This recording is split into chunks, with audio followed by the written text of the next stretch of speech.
Welcome to Learning and Teaching Systemic Therapy Podcast, the official Society for the Teaching of Marriage and Family Therapy, STMFT in short podcast. I'm your host, Dr. Sofia Georgiadou. I created STMFT in this podcast as an antidote to the isolation I experienced as an early career academic. I also created STMFT in this podcast as a space to allow myself and my colleagues to share resources and bridge the way we do systemic therapy with the way we teach systemic therapy in our classrooms. Today's episode is super exciting for many reasons. I am honored to welcome Dr. Tequilla Hill. Dr. Hill is a true leader and innovator and the intersection of systemic therapy, somatic practice, and creative healing. She's a licensed systemic psychotherapist, seasoned somatic educator, healing artist, and mindful entrepreneur with over 20 years of experience in wellness and behavioral health. Grounded in systemic psychotherapy and somatic practices, she integrates talk therapy, meditation, breath work, and somatic movement to support emotional healing, nervous system regulation, and relational restoration. As a healing artist, Dr. Hill incorporates expressive arts, somatic movement, visual art, and writing into her clinical and educational work to deepen emotional expression and support embodied transformation. She's proud to come from a family of artists and creatives and feels honored to carry that legacy forward by weaving these elements into her therapeutic and teaching practice.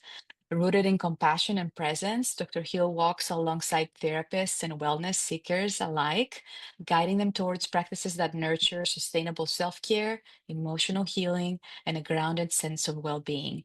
She consults, she teaches, and she leads with intention, offering experiences that restore clarity and vitality.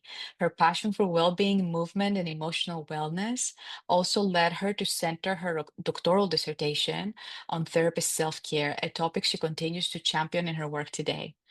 She holds a PhD and a master's in marriage and family therapy from Nova Southeastern University, a BA in psychology from Florida Atlantic University, and an associate's degree in liberal arts from Broward College.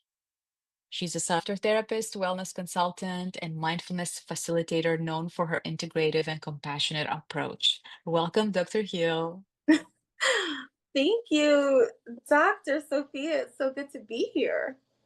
I'm so grateful to have you with us today. In this episode, we will explore Tequila's experiences with self care, sustainable practice, and the power of creative and embodied healing for both therapists and the families we serve. And thank you for joining us today, Tequila. So, without further ado, let's dive into our first question.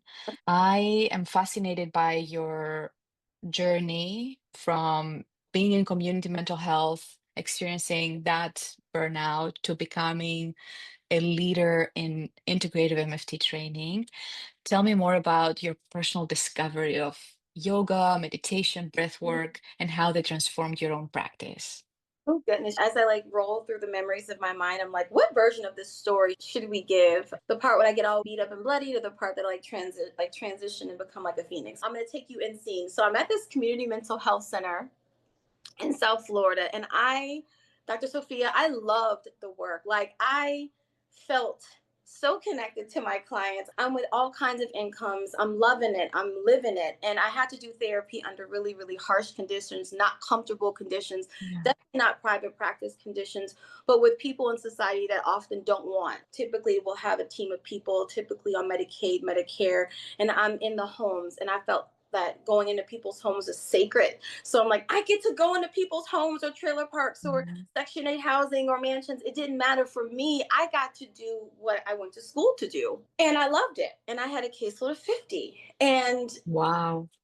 And I was young and I Mhm. thought maybe if I just had more coffee or if I ate more gummy bears, Yeah. had If I more just hustle fuel. a little harder. Right. Yeah. I just thought Oh, it yeah. was something wrong with me that I wasn't a Mm. machine.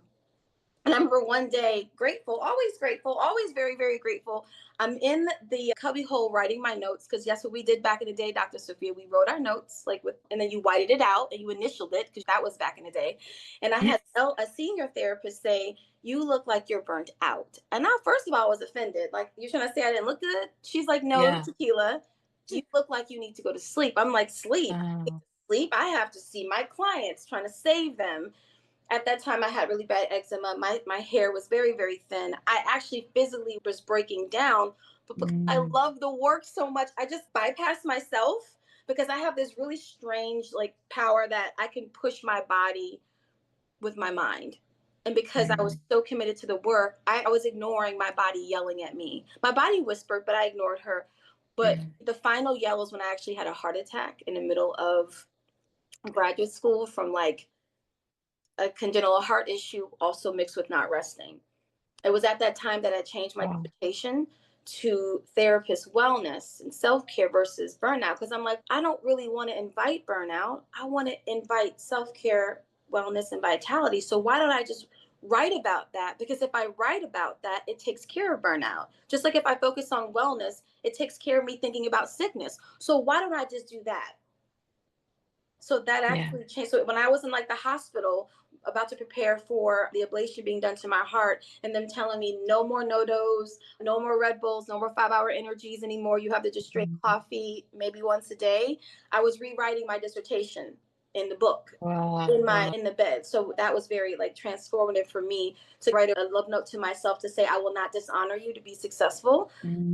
I will make sure that everything I do is out of wholeness and balance. That was like a love note and reaffirmation to myself then, and I haven't looked back since then. And I think I was about 27 at that time.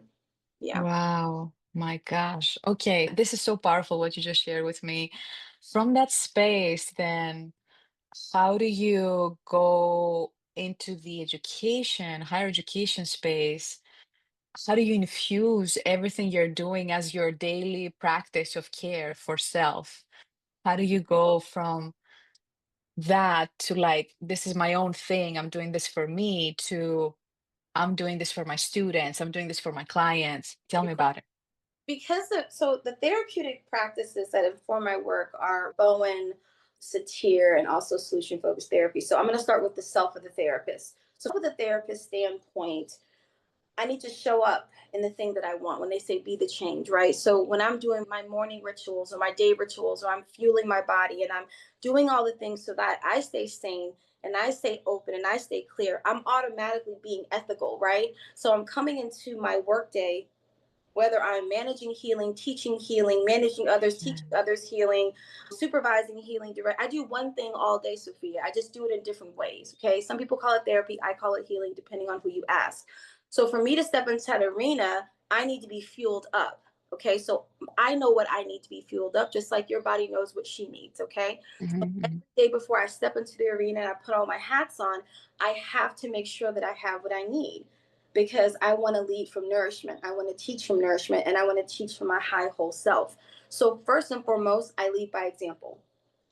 If I'm broke down and burnt out, you're not going to listen to me. Also, how am I going to inspire you? You pity me if I'm looking like that. Oh my God, poor Dr. Hill.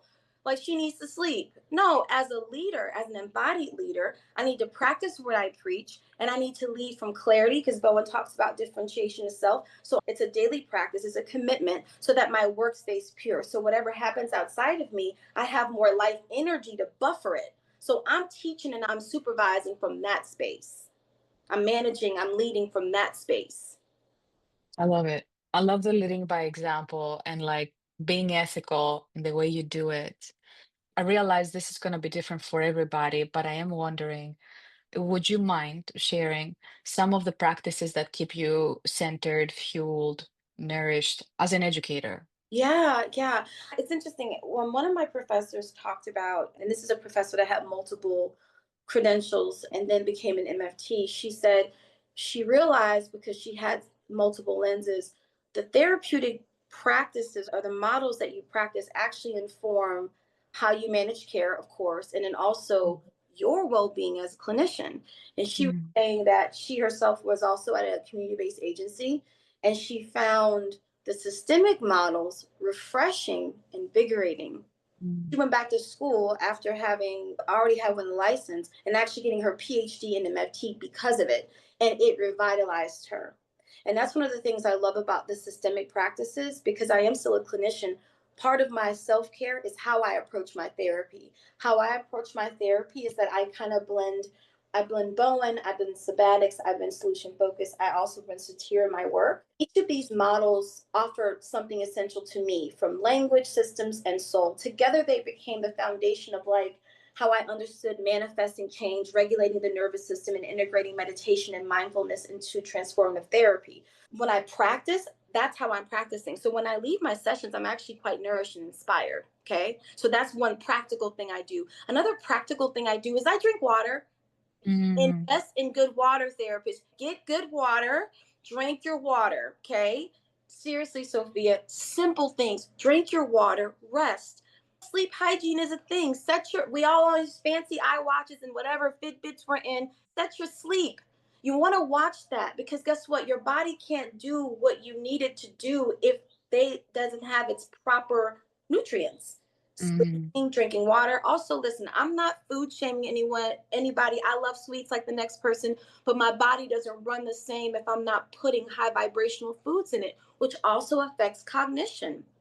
What I yeah. eat affects my energy level. It also affects my creativity because if I've had too much caffeine or too much sugar, I'm not creative. I'm irritable. I'm human. Mm, Doing purpose work, still human, right? So I yeah. realize when I eat certain things or I rest a certain way or I don't, it impacts how I show up in that arena. And I want to show up in wholeness. Therefore, those are the practical things I do. And Mhm, also time for rest. In between my meetings, I have dance breaks, I have meditation breaks, I have prayer breaks. I attend to my altar. I'm stretching my body. I have a standing desk. In the middle of my workday, wellness is happening.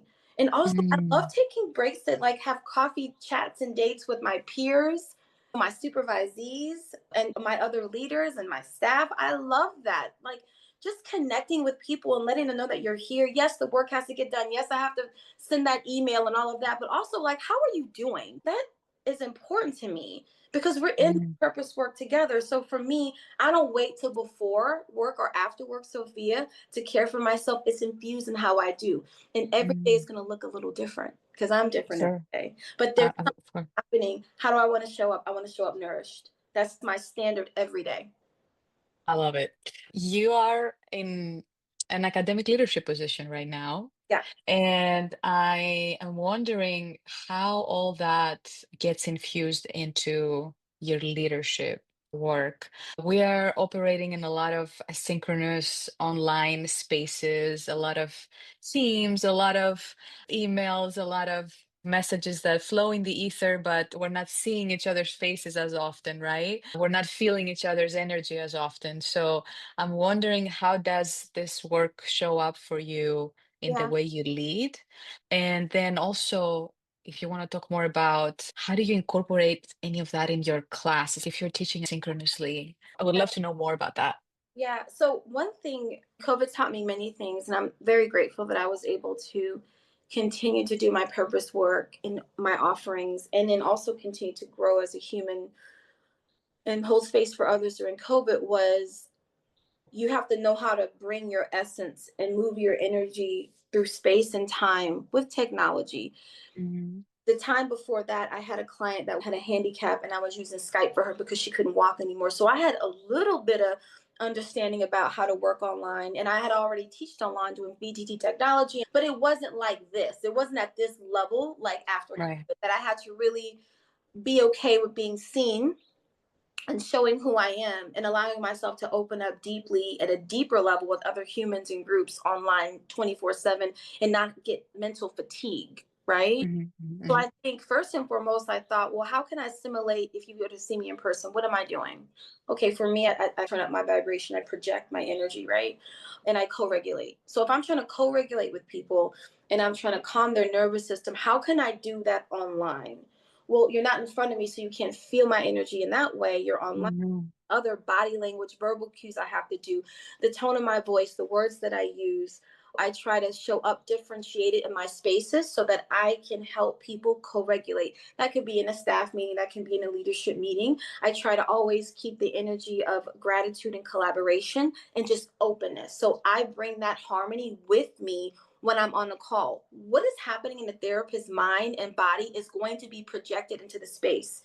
As both mm, as emotional states are infectious. We are in emotional systems. So if I know that, I'm going to practice that, not just in theory, like in practice. So whatever's happening in my mind, like I bring the weather. So that's how I bring that from like a practical sense and how I lead. And also too, I'm going to lead with compassion.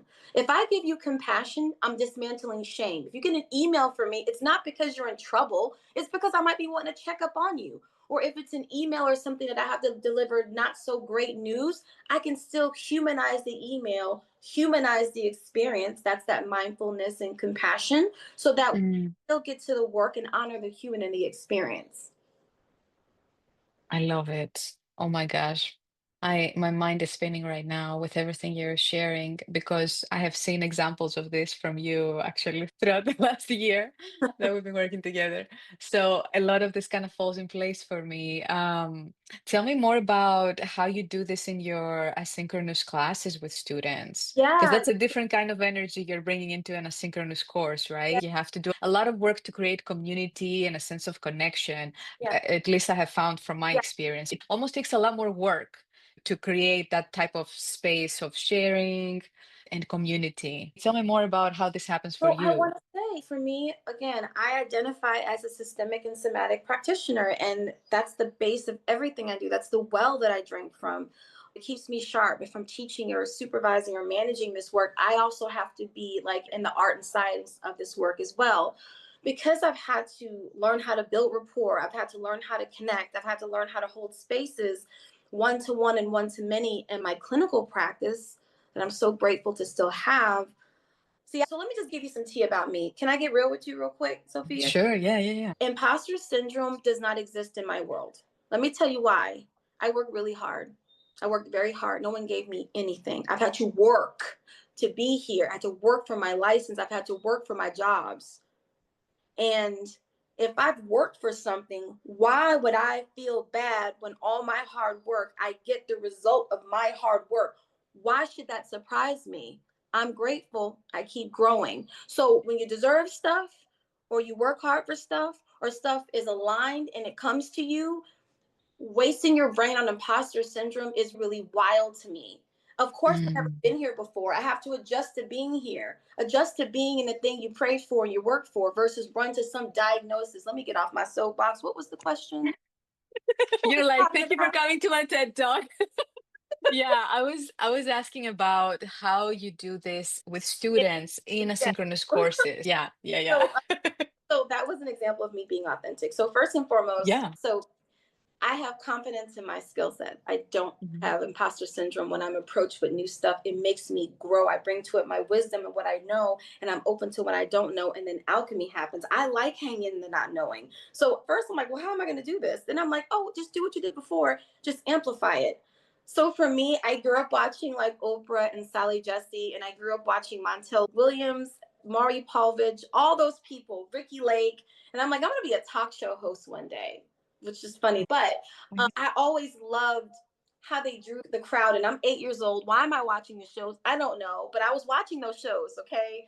And they would always make me feel calm, make me laugh, make me feel like I was at home, like I was with a whole bunch of multicultural cousins.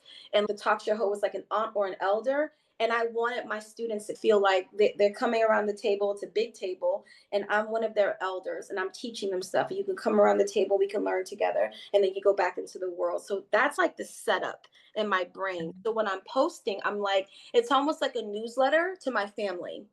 So whatever I'm Mm. teaching, I know my audience. I'm trying to calm their nervous system. I'm trying to give them the information in a way that they can look at it not just critically, but to look at it from a place of practical application, ethics, inclusion in real life.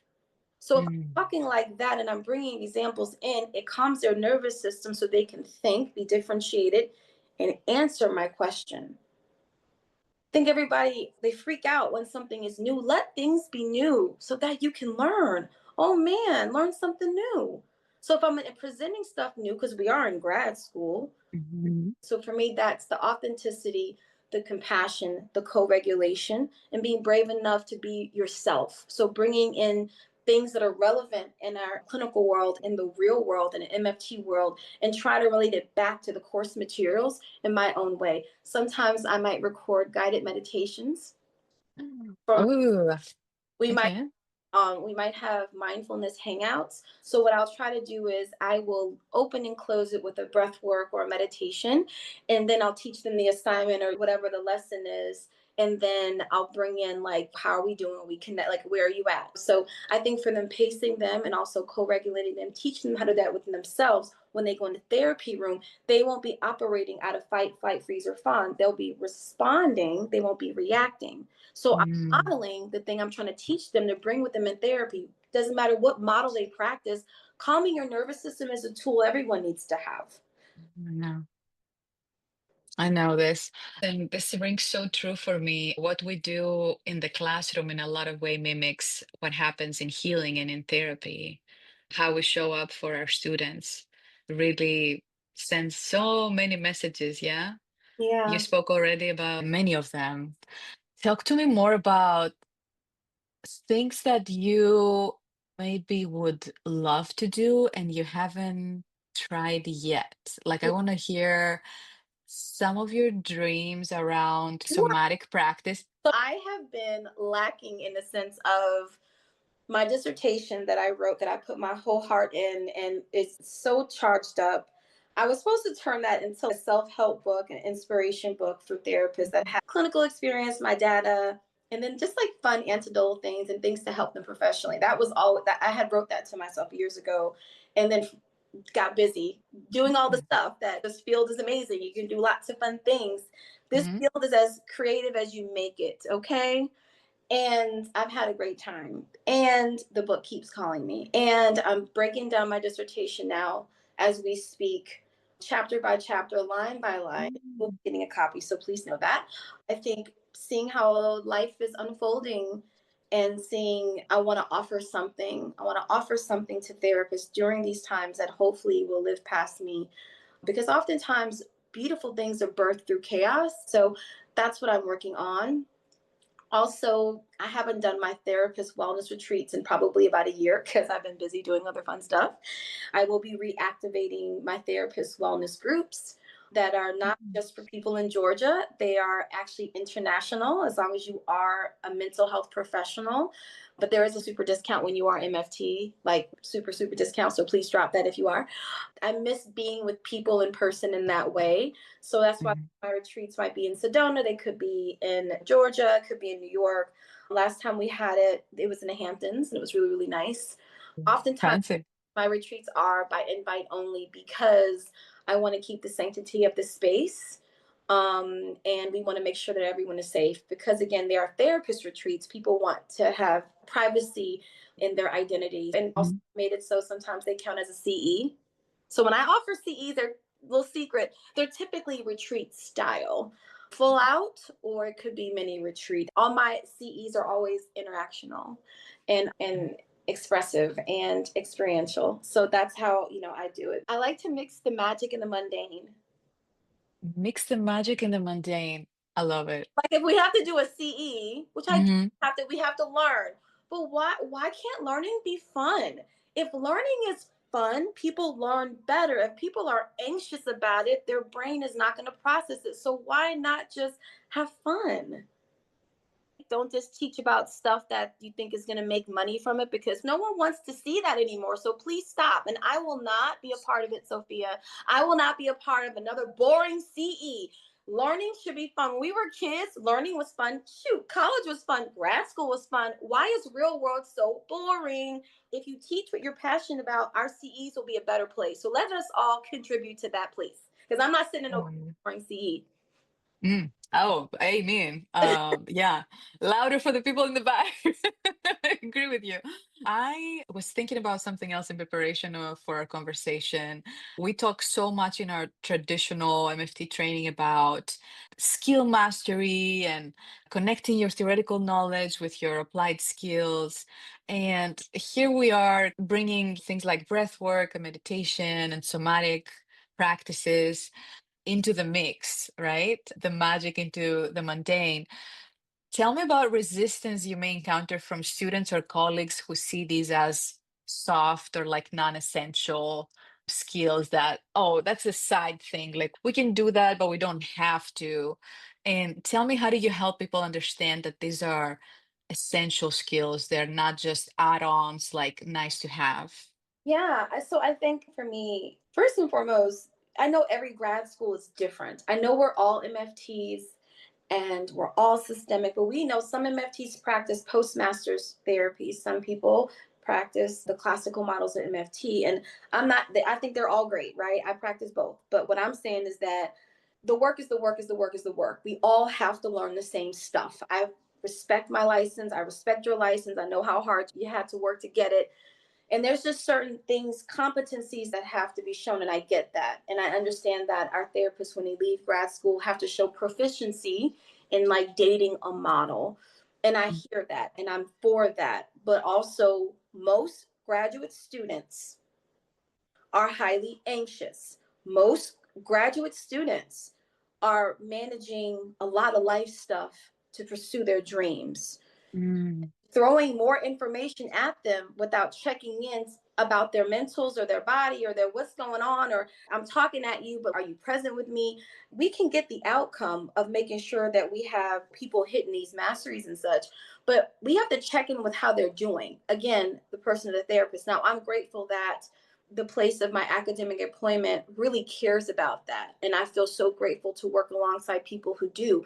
But also, I'm often challenged about how I practice MFT. And I'm like, okay, let me school you because you don't know the models, but see, I actually do know the models. So solution focused therapy taught me that language creates reality. And Bowen gave me like a blueprint for understanding the emotional system and nervous system reactivity. Satir reminded me that the power of congruence and presence and inner transformation is a part of therapy. Okay. These approaches weren't just academic theories, they reshaped how I show up in the room and also show up in my own life. They also influence how I teach and how I lead. They gave me a framework for integrating embodiment, wellness, not as extras, but as essentials in therapist development. Plus, like I'm my first participant. Like I see how it's affected my life. And I'm reading about it, but no one was putting it Mm. together. I put it together. But I also am a yoga teacher. I have an E500 level certification. I'm also a Reiki master. I'm a sound healer. I incorporate these things. I'm also certified in mindfulness and all kinds of stuff like that. But I was doing that before I was an MFT. I was doing that as someone in their 20s enjoying Eastern healing practices. So that was already in me. Plus, with my spirituality coming from New Orleans and the things that my family taught me about self healing. So that comes through me because it's me. I can't separate it. Tell me more about when you see resistance from colleagues or students. Tell me about the shift that happens in people when you introduce them to some of these concepts. Maybe there's an example in there or a Yeah, story you want so to share. Yeah.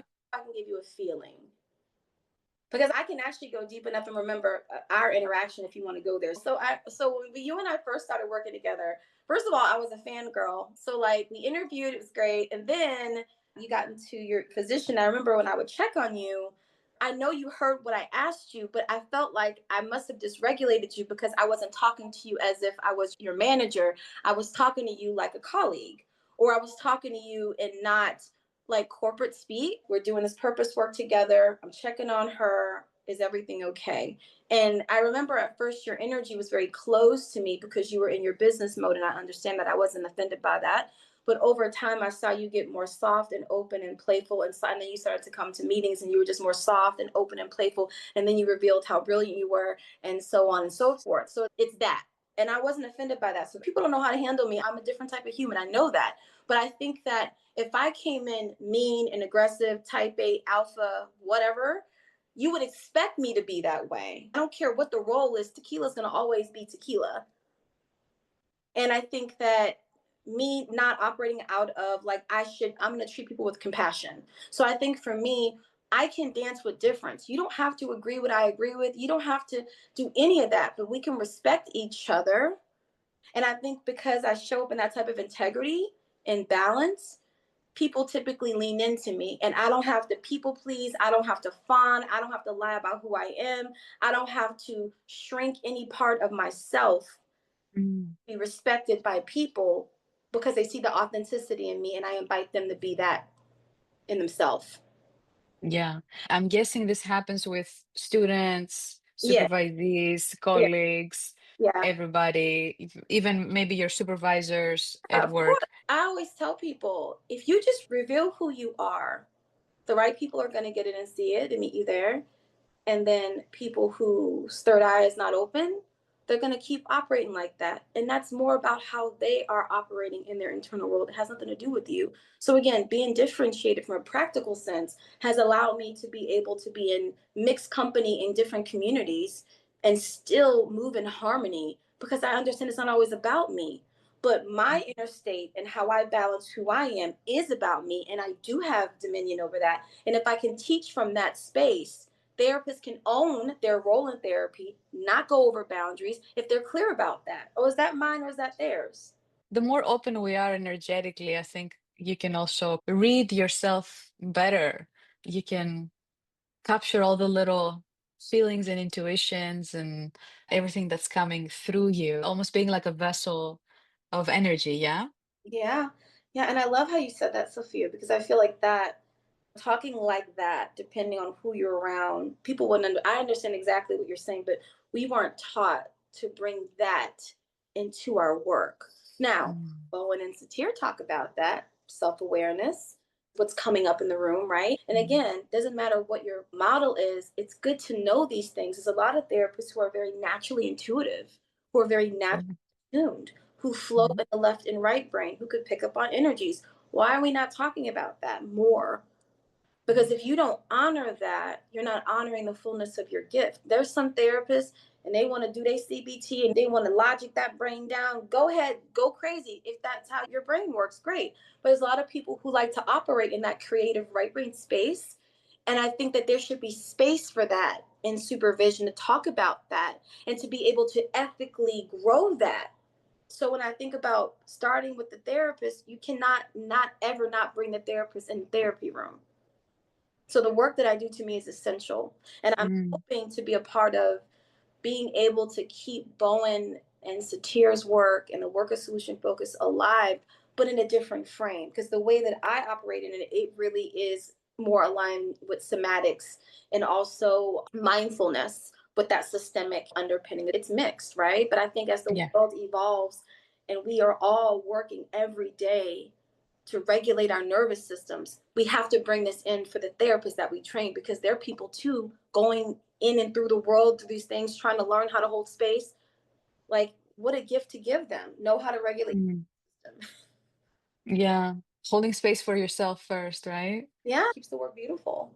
Yeah, I have so many things I wanted to ask you. I'm trying to sift through stuff here in my mind, but I want to talk a little bit about social justice, cultural responsiveness, and the integration of that with like body awareness, breath work, meditation, mindfulness, all those practices you mentioned and you embrace. Can you talk a little bit more about how developing somatic awareness can make us more culturally responsive? Absolutely. Mm, It's so interesting. I don't know why, Sophia, when you were talking, like something came up to me and it's going to connect to my story. So I'm originally from New Orleans, Louisiana, and my family moved to South Florida when I was young. So I was always between South Florida, Louisiana, and later on the West Coast. And where my parents moved was a beautiful place in South Florida, a very racist place, but a very beautiful place. It was a paradise. I loved where I lived. But when I would walk home from school, this is like in elementary school, I would get bottles thrown at my head. I would be called the N word. I would actually have to physically defend myself from boys, particularly white boys. And then my teachers would try to put me in remedial class. I drew a black Santa. They tore my black Santa up. Had a lot of psychological and physical harm, racist harm growing up. And mm, didn't know how to handle it. I didn't even have words for it. So I remember the simple act of me being able to walk down my street and my nervous system doesn't shut down is freedom. So when I think about the work I had to do as a human to understand why I couldn't walk outside without having a weapon, or I wouldn't even walk outside because I'm afraid someone's going to actually physically hurt me, right? Like I had to, where did that come from? That came from somewhere. but no one witnessed what I went through because I never talked about it because I had shame that I went through it, right? Mm. You teach people how to get back into their bodies. That is radical. And being a Black Indigenous woman of color, I'm a Creole woman, being able to feel free in my body and move my body and use my mind and use my voice and honor my ancestors and honor my creativity and honor my offerings, honoring, I understand therapy is regulated and I honor that, but there's other things I do that is medicine that is not regulated that I'm going to also honor. Allowing people to know the freedom of their mind and the freedom of their body to feel and be in their body, to move and use their body the way they want is radical. So all of us have a part to play here in allowing people to stay free. So in teaching people self-healing, I tell people wiggle your toes, fine. Can you feel what did you eat for your lunch yesterday? Coming back into their bodies, coming back into their reality allows them to co-create with their reality.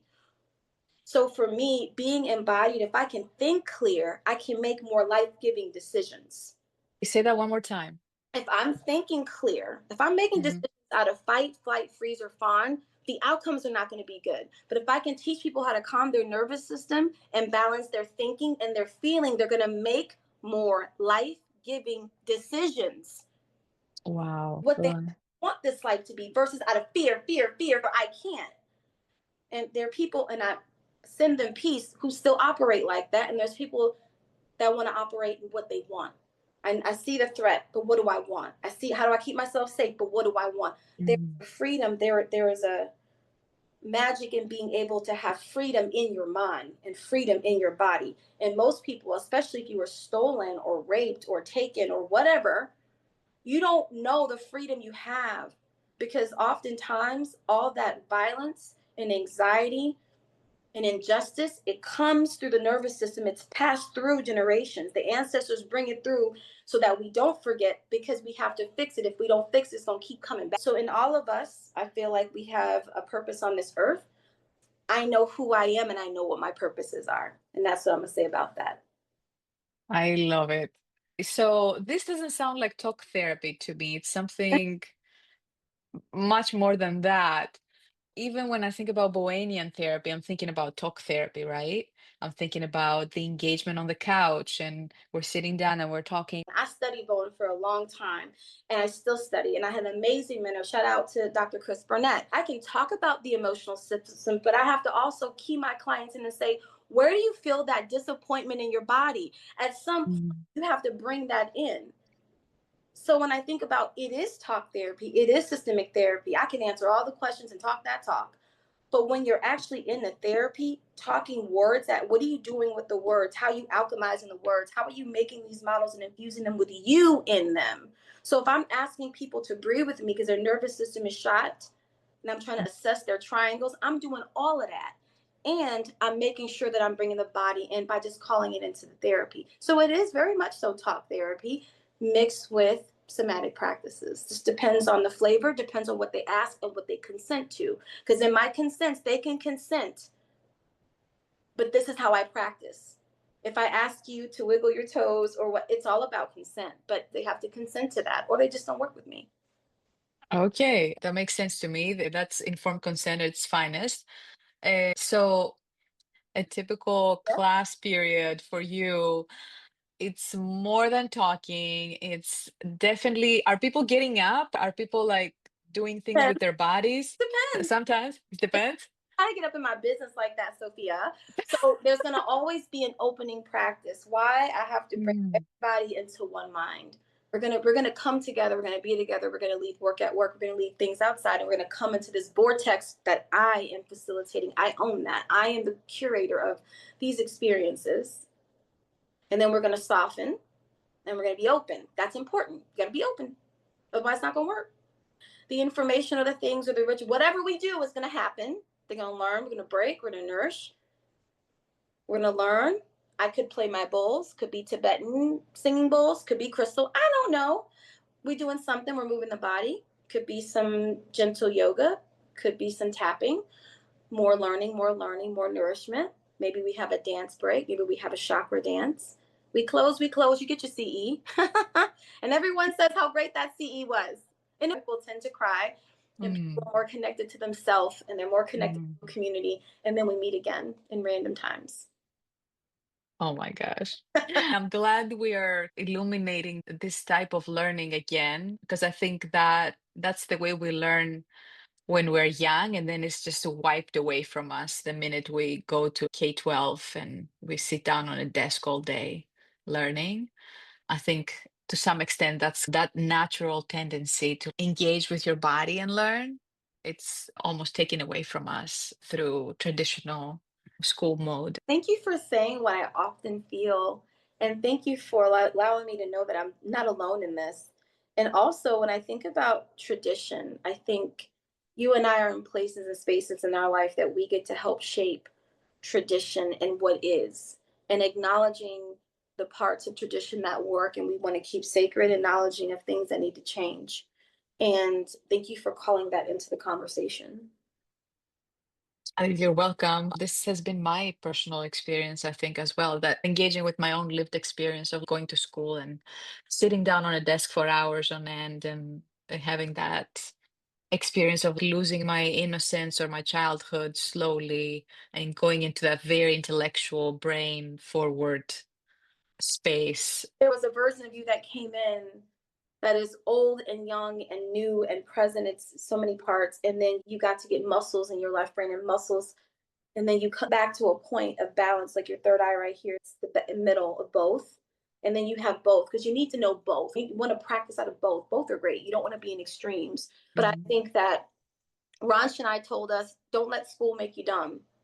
And I love that he said that. I didn't understand the message that hit me in the spirit. He said, you meant you bring you to this. Don't forget that. Yes, I'm teaching you quantitative research, but also he would always ask us questions. What do we want to do? And I didn't appreciate it. I want to get this grade versus this man is trying to keep me awake while I get Mm. socialized to become an MFT, but bring me into it. So I hope that you get back to that in you too, because your creativity, your advocacy, and your power, and you like show through so much. Thank you. Thank you so much. I had all phenomenal professors, but he was phenomenal because we have anxiety because we're trying to get the grade in the class. And I'm just like, oh, I'm anxious. I can't hear anything. And I didn't hear him because I was anxious and he kept trying to calm me Mm. down and we didn't trust that. We're like, why is he so nice? And why does he have popcorn and Twizzlers here and coffee for us? And why is he trying to have these collegial conversations? I don't know. I'm trying to get this doctorate. We all missed it until the Mm. very end and we got it. And I'm like, oh man, I'm never going to miss an opportunity to engage with a professor like that again because he was trying to teach us something else bigger than the lesson. I had just amazing creative people teach me too in that way. Shout out. Yeah, shout out to Nova. Yeah, that's The an old, amazing, Nova, amazing the program. old Nova. The old Nova. Yeah, yeah, yeah, yeah. 15 years ago or whenever that was. I want to say a very big thank you from a place of deep gratitude for sharing this space with me, Tequila. Thank you for sharing your experiences and your expertise and your wisdom with us. I know you're going to continue having an amazing impact on teaching and learning in our field. I hope that this felt like a warm cup of tea to our fellow educators and listeners. Tell me about how can listeners interested in your work reach out to you, Tequila? Yeah, so they can go to my website, drtequila.net. I'm probably the only Dr. Tequila who's an MFT, so I should be very Mm. easy to find. And whatever's on there, float your boat, click clack. If not, thank you for visiting. But I'm going to be releasing some really fun things that I've been inspired to do. So those things will be coming soon. And I'm really grateful that we got to connect, Sophia. It actually felt like a cup of cacao Ooh, oh my with gosh. Say no more. I'm a chocolate fan. like a cup of cacao and a warm hug. So thank you. Thank you so much. All right, everyone. Please stay tuned. Be sure to follow our Learning and Teaching Systemic Therapy podcast episodes on Spotify, Apple Podcasts, YouTube, wherever you listen to podcasts. We have episodes coming up every month. Stay tuned. Thank you for joining us today. This is Dr. Sofia Georgiadou signing off for Learning and Teaching Systemic Therapy.